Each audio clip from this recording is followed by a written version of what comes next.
René Laloux is one of the greatest European animation directors in the history of cinema. He created his first short films together with patients while still working in a psychiatric hospital. Their profound psychological influence therefore comes as no surprise. His animated films continue to captivate audiences even 40 years after their release. Once you have seen these images, you will never forget them. In this video essay, we will explore why masterpieces created so long ago remain relevant today. You are watching the Art Channel. Let's begin. All of René Laloux's feature films depict beings whose powers and abilities transcend human understanding.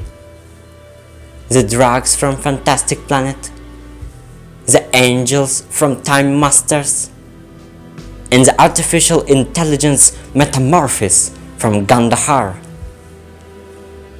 They demand blind obedience, self-denial, and worship. These animated films openly function as metaphors for authoritarianism. Yet time and again, the protagonists expose the weakness of these idols. Much like the Spartans in Zack Snyder's 30, Laloux's films reveal the mortality and vulnerability of seemingly divine beings. They demonstrate that every individual possesses the power to shape their own destiny, regardless of how overwhelming external authority may appear. Although all these films were directed by René Laloux, each clearly bears the mark of its era. Fantastic Planet stands as a quintessential work of the 1970s cinema. Dark, politically charged, visually experimental, and accompanied by hypnotic music. Time Masters adopted a radically different tone. This space adventure, filled with eccentric characters and moments of humor, perfectly reflected the energetic spirit of the 80s, an era embodied by films such as Back to the Future. Laloux's artistic identity remained unmistakable, yet the film's lighter tone, so different from Fantastic Planet, resulted in a mixed reception upon release. Although Gandahar premiered in 1987, its themes feel strikingly modern. Its unsettling portrayal of genetic experimentation, layered subtext, and complex relationship with time elevate it to what may be Laloux's ultimate masterpiece. Science fiction in cinema has never been a uniform genre.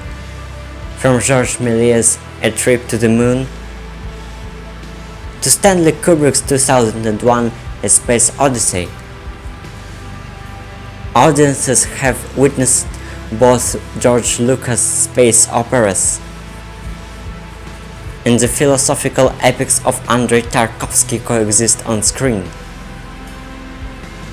Yet in literature, where science fiction was born, the genre originally focused not on technological innovation, but on radical social transformation.